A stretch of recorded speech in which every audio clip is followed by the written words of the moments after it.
गुरुने दिला ज्ञान रूपी वसा, आम्ही चालवू हा पुढे वारसा. नमस्ते मुलांनो. माझे शिक्षक व संस्कार हा पाठ शिकायला सुरुवात करण्याआधी मुलांनो काही सूचना मला तुम्हाला द्यायच्या आहेत. फायनल एक्झाम रिटर्न पोर्शन तुम्हाला मिळालेला असेल. Section 1, 2, 3, 4 lesson number, section 2 lesson number 5, 6, 8, section 3 9, 12 आणि व्हेनिस हे स्थूल वाचन, आणि सेक्शन 4 मधलं 13, 14, 15, 16 आणि विश्वकोश हे स्थूल वाचन. फुल ग्रामर पोर्शन असेल, ऑल रायटिंग स्किल्स असतील, आणि ओरल एक्झाम साठी थोडासा बदल मुलांनो. मी तुम्हाला स्पीच आणि कॉन्व्हर्सेशन सांगितलेलं होतं, पण आता तुम्ही शाळेत येत आहात तेव्हा तुमचं लिसनिंग स्किल आणि स्पीच घेतलं जाणार आहे. श्रुत लेखन आणि भाषण होईल. Conversation is not there. Okay. आणि भाषणाचा विषय तर मी तुम्हाला दिलेलाच आहे. ठीक आहे. क्लासवर्क सगळ्यांनी हे जे सेकंड टर्मचे आपण पाठ शिकलेलो आहोत नव्याने, त्याचं सगळ्याचं क्लासवर्क कंप्लीट करून ठेवायचं आहे आणि सांगेल त्या वेळेला स्वच्छ सुंदर अक्षरामध्ये सबमिट करायचं तपासण्यासाठी. त्याला गुण असणार आहेत, मार्क असणार आहेत.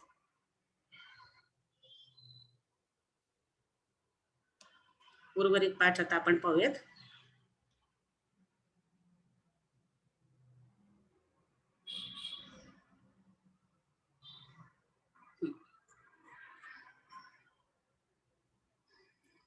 श्री रायगावकर देशपांडे या शिक्षकांनी तर मला संस्कार दृष्ट्या फारच उपकृत करून ठेवले आहे. कसे ते एक दोन प्रसंग येथे उद्धृत करून स्पष्ट करतो. श्री रायगावकर सर जे आहेत, देशपांडे सर जे आहेत, तर यांनी संस्कार दृष्ट्या म्हणजे संस्कारी करण्यामध्ये, त्यांच्यावरती संस्कार घडवण्यामध्ये खूपच त्यांनी त्यांच्यावरती उपकृत करून ठेवले आहे, म्हणजे उपकार करून ठेवले आहेत. आणि कसं तर ते पटवून देण्यासाठी त्यांनी दोन प्रसंग येथे उद्धृत करून स्पष्ट करतो. उद्धृत करतो म्हणजे सांगतो. ते सांगतायत इथे दोन प्रसंग, ज्याच्यातून हे स्पष्ट होईल की रायगावकर सर जे आहे, देशपांडे सर जे आहेत, तर त्यांनी यांच्यावरती संस्कार घडावेत चांगले या दृष्टिकोनातून जे दोन प्रसंग त्यांनी मांडलेले आहेत, त्याच्यातून लक्षात येतं की शिक्षकांकडून होणारे विद्यार्थ्यांवरती संस्कार हे किती महत्वाचे असतात. पहिला प्रसंग त्यांनी दिलेला आहे. कुस्तीसारख्या खेळात सुद्धा जातपात मानली जात असे. आमच्या गावातही आम्हा मुलांसाठी वेगळी तालीम होती. लहानपणी मी बऱ्यापैकी कुस्त्या करत असे. हंगामात कुस्त्या करून मी कधी खोबरे, तर कधी नारळ, तर कधी एखाद्या रुपयापर्यंत इनामे मिळवली आहेत. एक पटका सुद्धा एकदा मिळाल्याचे आठवते.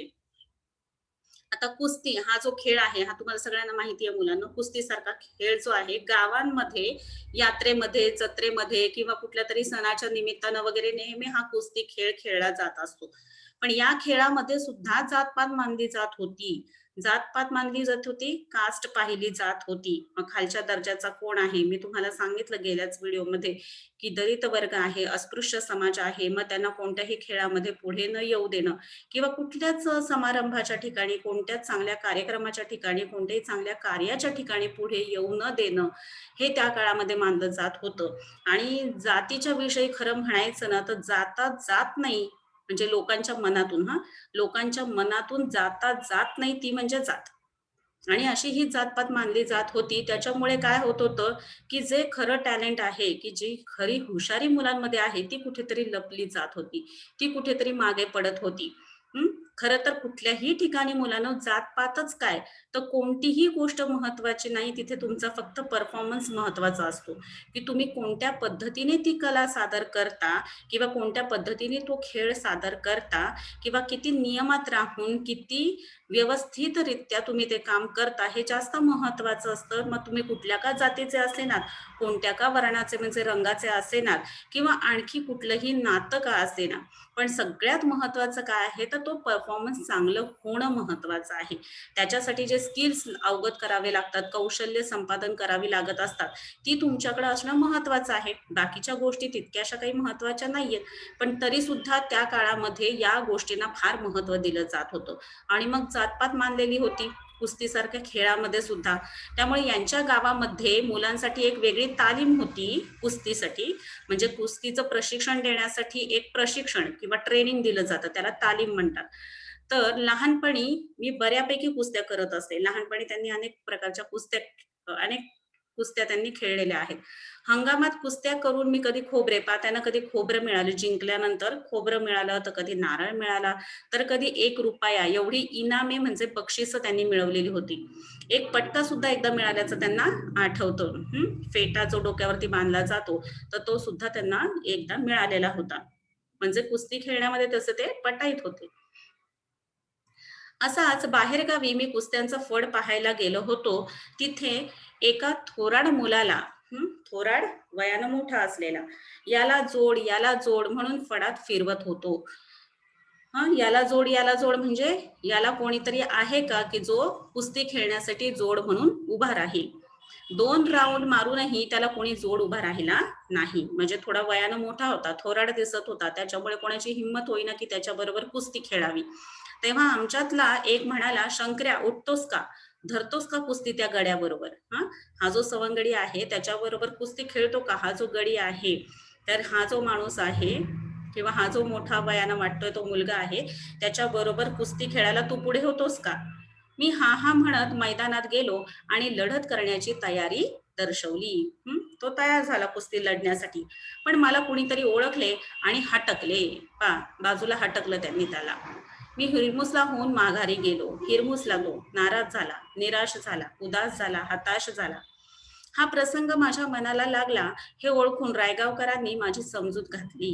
म्हणाले, त्यांच्या शिक्षकांनी त्यांची समजूत कशा प्रकारे घातली? "अरे, समाज अजून निद्रिस्त आहे. खेळात, मैदानात जात न पाहता कौशल्य पाहावे हे अजून त्याला नीट समजले नाही. पण एक दिवस असा येईल की हे सारे नष्ट होईल.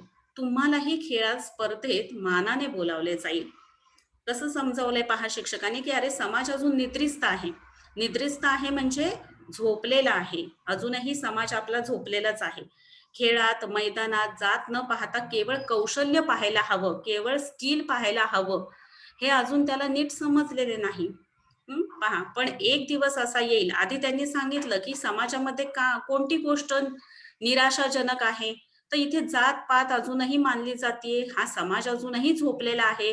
त्यांना ही साधी गोष्ट कळत नाहीये, की खेळात म्हणा किंवा मैदानात म्हणा, माणसाचं कौशल्य पाहायला पाहिजे. त्या मुलामध्ये असलेले स्किल्स पाहायला पाहिजे. हे अजूनही त्यांना नीट समजलेलं नाहीये. पण पुढे ते आशावादी कसे बोलतायत पहा. पण एक दिवस असा येईल, की हे सारे नष्ट होईल. तुम्हालाही खेळात, स्पर्धेत मानाने बोलावले जाईल. पण एक ना एक दिवस हे नक्कीच नष्ट होईल. जात-पात, धर्म, पंथ हे सगळं न मानता केवळ माणसामध्ये ते कौशल्य आहे ना, मग त्याला पुढं नेलं पाहिजे.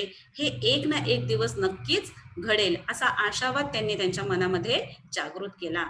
हा एक प्रसंग आहे.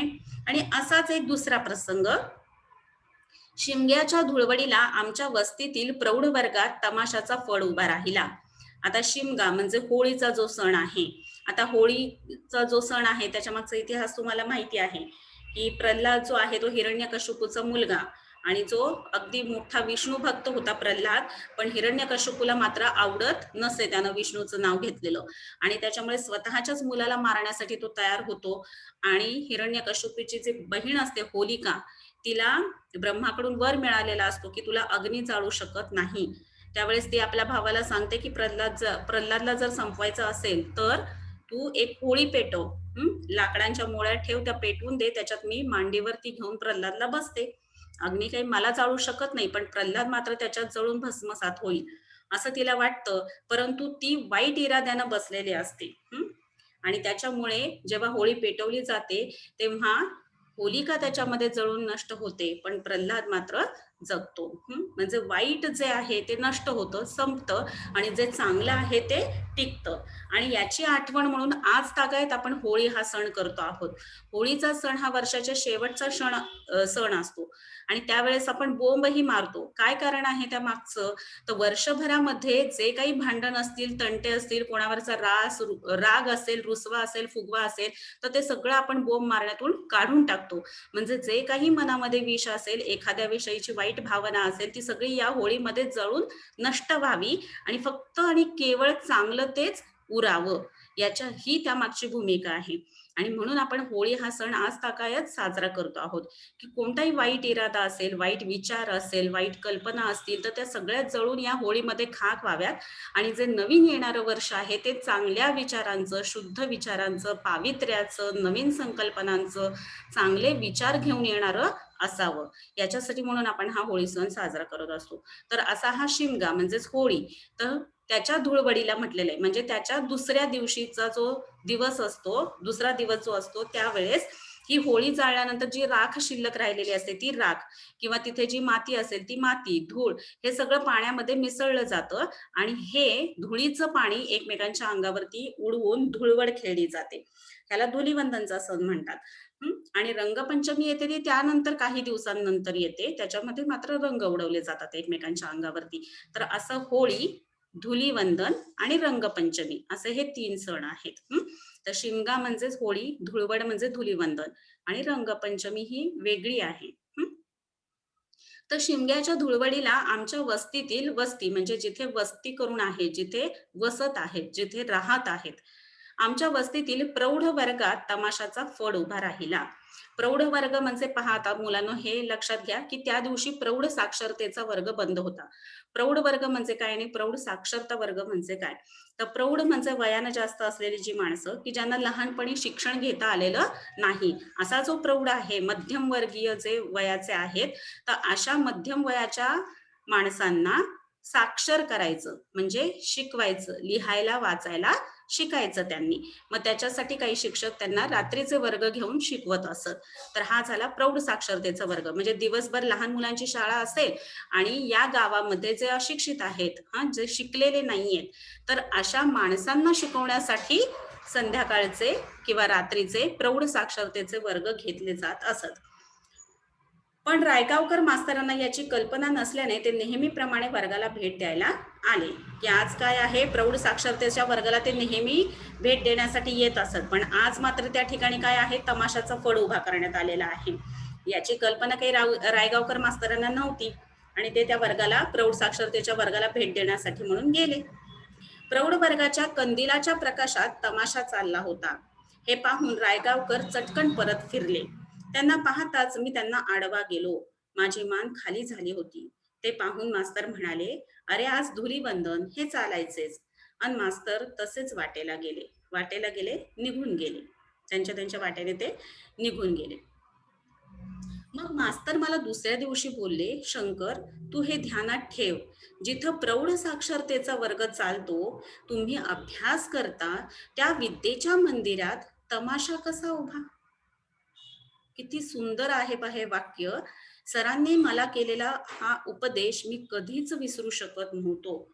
आता पहा मुलांनो, तमाशा जो आहे गण, वग, नाट्य किंवा नृत्य याच्यामध्ये केलं जात असतं.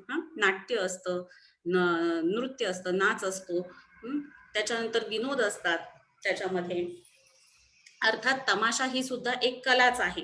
कला म्हणून त्याला स्थान आहेच आहे. पण ज्या ठिकाणी शिक्षण घेतलं जात आहे, ती शाळा म्हणजे एक ज्ञानाचं मंदिर आहे. ते एक पवित्र ठिकाण आहे. अशा ठिकाणी काय व्हायला हवेत? चांगलं सुभाषितांचं वाचन व्हायला हवं. हं. चांगल्या संस्कारांच्या गोष्टींचं वाचन व्हायला हवं. चांगल्या प्रार्थना तिथे म्हटल्या गेल्या पाहिजेत. कारण तिथे संस्कार देणारं ते एक चांगलं मंदिर आहे शाळा म्हणजे.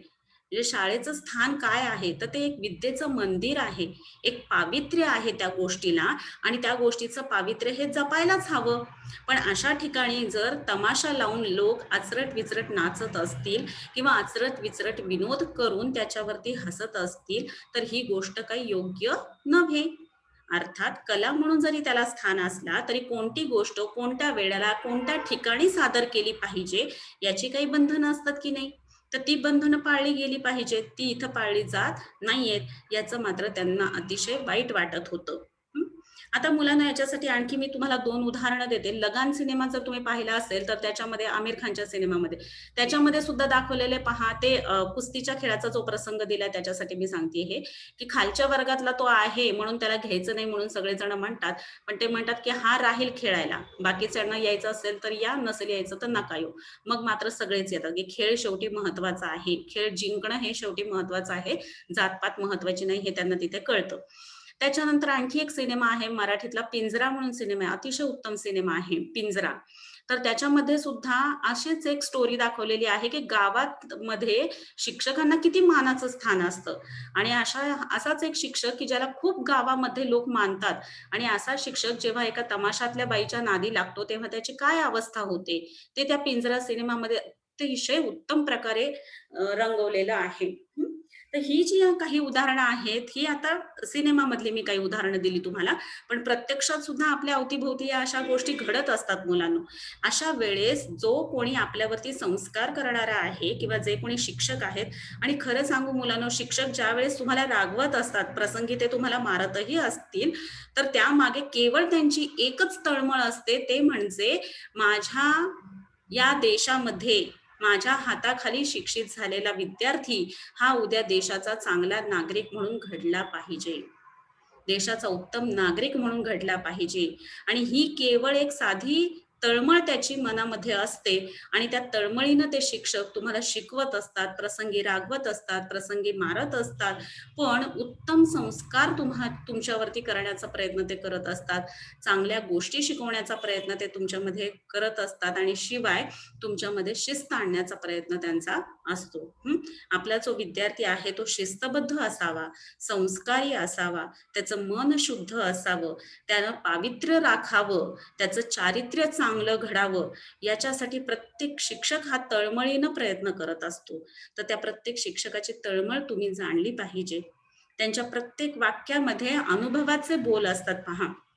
इथं सुद्धा जी 2 उदाहरणं दिलेली आहेत, तर त्यांचे जे बोल आहेत शिक्षकांचे, किती मोलाचे आहेत पहा, किती संस्कार घडवून जाणारे आहेत. हेच आणि श्यामची आई जर पुस्तक तुम्ही वाचलं, तर श्यामच्या आईने सुद्धा साने गुरुजींचं जे पुस्तक आहे, त्याच्यामध्ये छोट्या-छोट्या गोष्टीतून किती मोठे-मोठे संस्कार एका आईनं आपल्या मुलावरती केलेले आहेत आणि म्हणून साने गुरुजी घडलेले आहेत की नाही? आणि म्हणून शिवाजी महाराज सुद्धा घडलेले आहेत की नाही, की जिजाबाईंनी त्यांना घडवलेलं आहे. म्हणजे म्हणजे आईच असं नाही, तर आई-वडील, पालक आणि शिक्षक दोघंही हीच भूमिका पार पाडत असतात मुलांना तुमच्या जीवनामध्ये, की आपलं मूल संस्कारी व्हावं, उद्या समाजामध्ये घट्ट पाय रोवून ते उभं राहावं आणि कोणीही माझ्या मुलाकडे बोट दाखवता कामा नये. ही प्रामाणिक तळमळ प्रत्येक पालकाची, प्रत्येक शिक्षकांची असते. तर ती तळमळ तुम्ही जाणली पाहिजे. आपल्याला येणाऱ्या अनुभवातून नेमकं आपण काय घ्यायचं आणि काय सोडून द्यायचं हे तुम्हाला कळलं पाहिजे. आता या पाठामध्ये जे शिक्षक दाखवलेले आहेत, त्यांचे जे अनुभव आलेले आहेत, ते किती सुंदररित्या इथे मांडलेले आहे, की त्यामुळे त्या मुलावरती किती चांगले संस्कार घडलेले आहेत आणि संस्कार हे मुलांनो जे बालपणी घडलेले असतात तुमच्या मनावरती, ते कायमस्वरूपी कोरलेले असतात. ते कधीही न पुसणारे असतात. मग तुम्ही कितीही घाणेरड्या वातावरणात जा, पण तुमच्यावरचे चांगले संस्कार हे कधीही पुसले जात नाहीत, जे तुमचे शालेय वयामध्ये तयार झालेले असतात. म्हणजे शाळा शिकत असताना जे काही चांगले संस्कार तुम्हाला मिळालेले असतात, ते तुम्ही कितीही घाणेरड्या वातावरणामध्ये नंतर गेलात तरी सुद्धा ते बदलत नाही. तुम्ही संस्कारीच राहता आणि म्हणून शाळेच्या वयामध्ये शाळेत शिकत असताना शिक्षकांकडून आणि घरी पालकांकडून तुमच्यावरती होणारे संस्कार हे फार महत्वाचे असतात. अभ्यास जितका महत्वाचा आहे, तितकेच हे संस्कार होणं सुद्धा फार गरजेचं आहे मुलांनो. हं. तर हे संस्कारांचं महत्त्व जाणा आणि अर्थातच या पाठावरून तुमच्या ते लक्षात आलेलं असेलच. सगळ्यांनी क्लास वर्क कंप्लीट करायचे आहे. सेकंड टर्मचे सगळे पाठ. या पाठाचं मी तुम्हाला आधी काही लेखन दिलं होतं ते करा.